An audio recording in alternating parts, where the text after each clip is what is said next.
Assalamualaikum warahmatullahi wabarakatuh. Pada hari ini saya ingin membincangkan satu topik berkenaan dengan gaya hidup sihat. Sebagaimana yang digariskan oleh agama Islam dari aspek tidur ataupun rehat yang kita perlukan dalam kehidupan.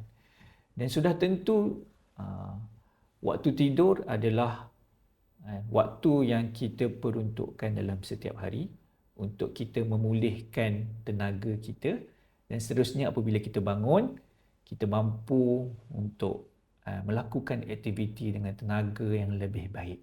Namun demikian, apa yang berlaku adalah prestasi ataupun produktiviti dalam sesetengah masyarakat kita masih lagi belum optimal kerana tidak memperhatikan masalah ketika mana mereka tidur. Bagi saya, tidur ini adalah berkaitan dengan kualiti berbanding dengan kuantiti. Sebab apa? Sebab walaupun kita tidur lebih daripada 8 jam, tetapi kalau kita tak mendapatkan kualiti tidur yang baik, maka kita akan tetap berada dalam keadaan yang tidak bermaya, kurang bertenaga. Sebaliknya, kalau kita tidur dalam keadaan yang berkualiti, walaupun kita tidur kurang daripada 5 jam, seperti contoh, kita mampu untuk melakukan aktiviti kesihatan, apa sahaja aktiviti yang kita buat seharian dengan lebih baik dan lebih produktif. Maka sebab itu saya ingin bawakan topik berkaitan dengan tidur dari perspektif Islam. Sebagaimana yang Nabi SAW contohkan kepada kita, bahawa baginda memperuntukkan waktu tidur baginda di waktu malam, di sebahagian waktu malam, dan juga baginda memperuntukkan kualiti tidur baginda di siang hari dengan melakukan tidur sekejap ataupun istilahnya nap. Dengan melakukan kaedah tidur secara sekejap ataupun napping, maka kaedah ini memberikan tenaga yang lebih baik setelah seseorang itu berehat sekejap. Maka dalam Islam diajarkan kepada kita tentang khairullah, iaitu untuk kita tidur sebentar, dan setelah kita tidur kita meneruskan tugasan-tugasan dan aktiviti-aktiviti yang kita lakukan sepanjang hari. Dan ini adalah sunnah baginda yang dilakukan supaya kita dapat memaksimumkan waktu seharian kita selama 24 jam dengan aktiviti-aktiviti yang sudah tentu kita lakukan untuk mendapatkan redha Allah Subhanahu Wa Taala. Maka kita perlu melihat bagaimana cara yang terbaik untuk kita mendapatkan tidur yang berkualiti. Okay. Yang pertama, untuk kita nak mendapatkan tidur yang berkualiti adalah dengan kita memperhatikan apa yang kita buat dalam seharian. Seperti contoh, pemakanan yang tidak baik memberikan kesan tidur yang tidak baik. Seandainya kalau kita mengambil kalori yang berlebihan, maka tubuh badan kita akan memfokuskan pengaliran darah ke bahagian perut sehingga memberikan oksigen yang berlebihan kepada fungsi-fungsi pencernaan. Maka dengan sebab ini darah tidak mengalir ke bahagian otak, tidak memberikan oksigen yang cukup, akan menyebabkan kita akan berasa mengantuk. Begitulah makanan, dia memberi kesan kepada waktu tidur kita.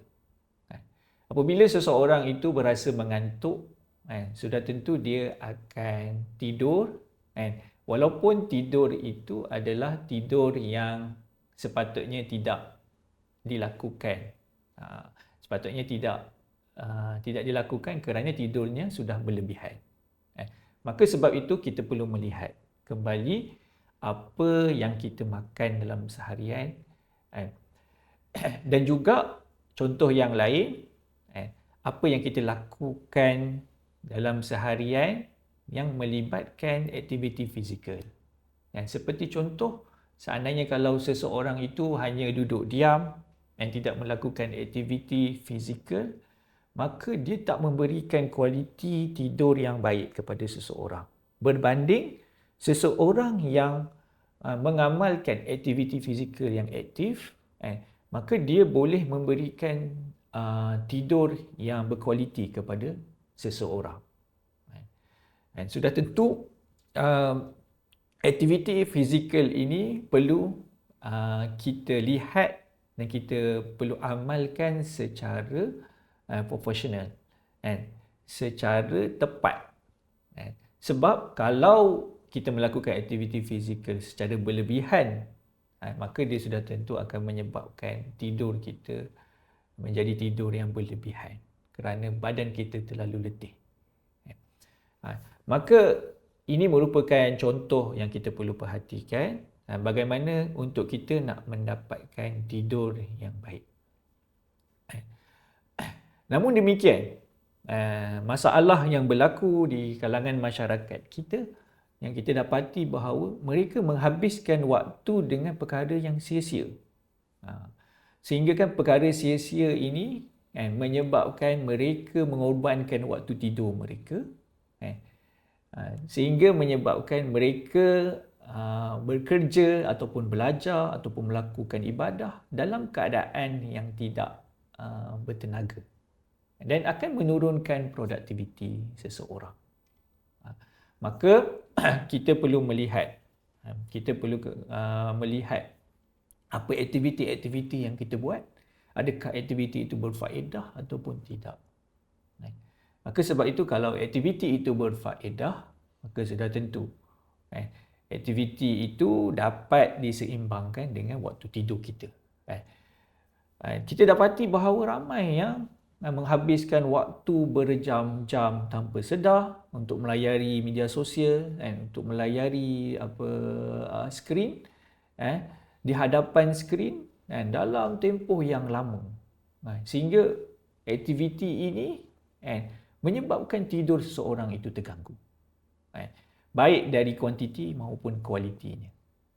Maka sebab itu kita perlu melihat dan menukar aktiviti yang tidak bermanfaat menjadi suatu aktiviti yang bermanfaat, supaya dengan pengurusan waktu yang baik, penyusunan waktu yang baik, maka kita boleh memperuntukkan waktu tidur kita dengan cukup dan berkualiti. Okey, yang seterusnya adalah untuk kita nak mendapatkan kualiti tidur, sebenarnya kita boleh mengamalkan puasa. Sebab apa? Sebab puasa ini adalah suatu cara untuk menyebabkan kualiti tidur kita ini menjadi lebih baik. Ramai yang percaya bahawa puasa akan menyebabkan seseorang itu letih secara berlebihan, menyebabkan tidur secara berlebihan. Sebenarnya, apabila dikaji, puasa sebenarnya memberikan kesan tidur yang lebih baik, bukan menyebabkan tidur yang secara berlebihan. Dan tidur yang berkualiti ini menyebabkan tenaga kita ini dapat dipulihkan kembali dan akhirnya kita mampu untuk melakukan aktiviti fizikal ataupun kita melakukan aktiviti seharian kita dengan lebih aktif. Dan sudah tentu Islam ajarkan kepada kita berkenaan dengan puasa, memberikan kesan yang baik terhadap fokus kita. Bukan sekadar dapat meningkatkan kualiti tidur, tetapi bahkan meningkatkan fokus. Dan sudah tentu apabila meningkatkan fokus, maka produktiviti seseorang itu akan bertambah. Maka apabila seseorang itu tidak produktif dalam kerja, kita perlu melihat adakah seseorang itu dia menjalani gaya hidup dari aspek tidur ini secara betul ataupun tidak. Sebab kalau seseorang itu dia melakukan ibadah seperti contoh berpuasa, berpuasa itu mampu untuk memberikan kualiti tidur yang baik, bahkan boleh meningkatkan fokus dalam kerja seseorang. Bagaimanakah caranya puasa dapat meningkatkan kualiti tidur? Kita boleh lihat macam mana puasa boleh menjadikan pemakanan dalam badan kita, proses pencernaan makanan dalam badan kita ini lebih stabil. Kerana badan tidak menerima tenaga dalam tempoh yang tertentu, dan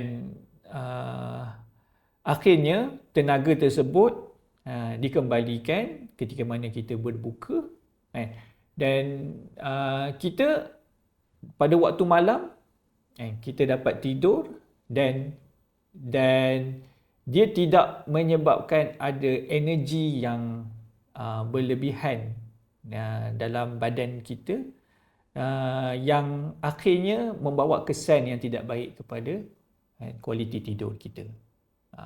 Maka sebab itu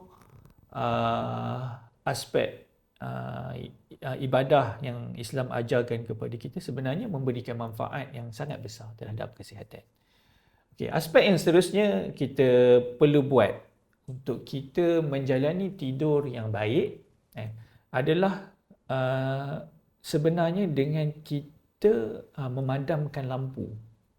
Bahkan sebenarnya ada hadis daripada Nabi SAW menyatakan, apabila kita hendak tidur, maka hendaklah kita memadamkan lampu supaya tidur kita ini lebih berkualiti. Kerana ternyata apabila kajian dibuat, tubuh badan kita dalam keadaan yang rehat, bahkan hormon-hormon dalam badan kita dalam keadaan yang rehat hanya setelah lampu di bilik kita ataupun tempat kita tidur itu dipadamkan.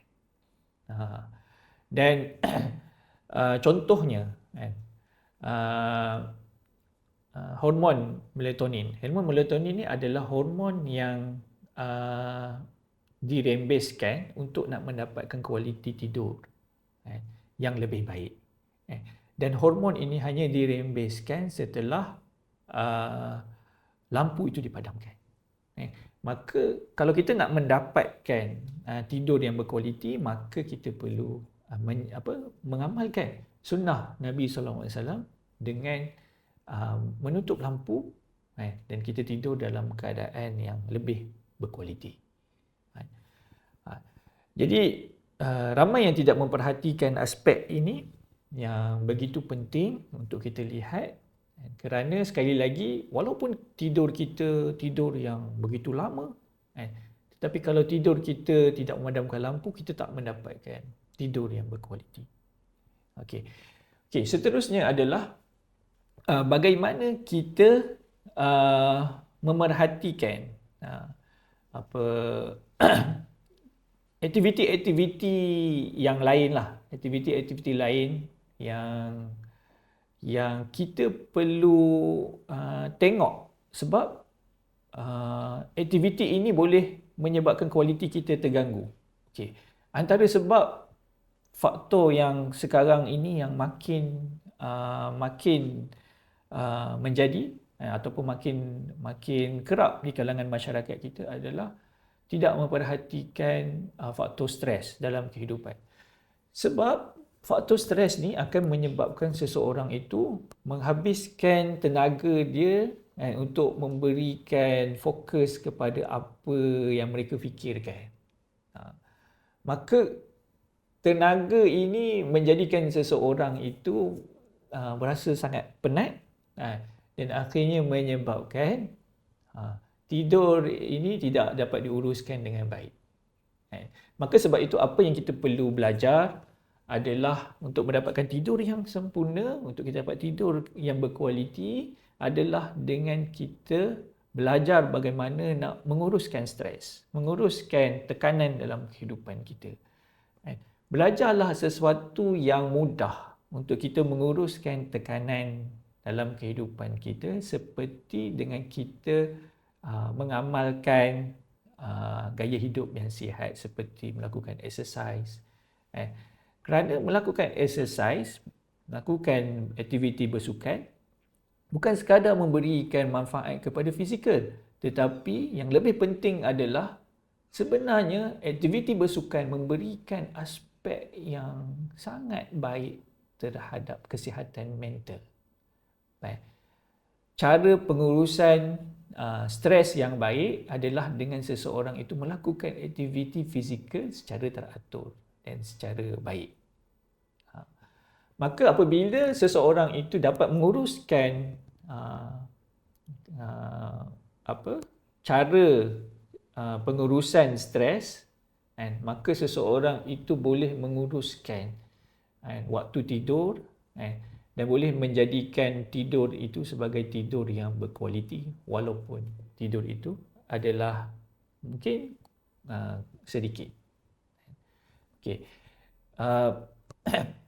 Sebab itu stres adalah menjadi sebab yang membunuh kualiti tidur kita. Okay. Secara kesimpulannya, tidur merupakan satu aspek yang penting yang kita perlu perhatikan. Dan aspek yang penting dalam tidur adalah bagaimana nak mendapatkan kualiti. Dan untuk mendapatkan kualiti tidur, maka kita perlu melihat bagaimana aktiviti seharian yang kita lakukan supaya aktiviti tidur kita dapat disusun dengan lebih baik. Jadi insya-Allah kita bertemu pada topik yang akan datang. Sekian, wabillahi taufiq wal hidayah. Wassalamualaikum warahmatullahi wabarakatuh.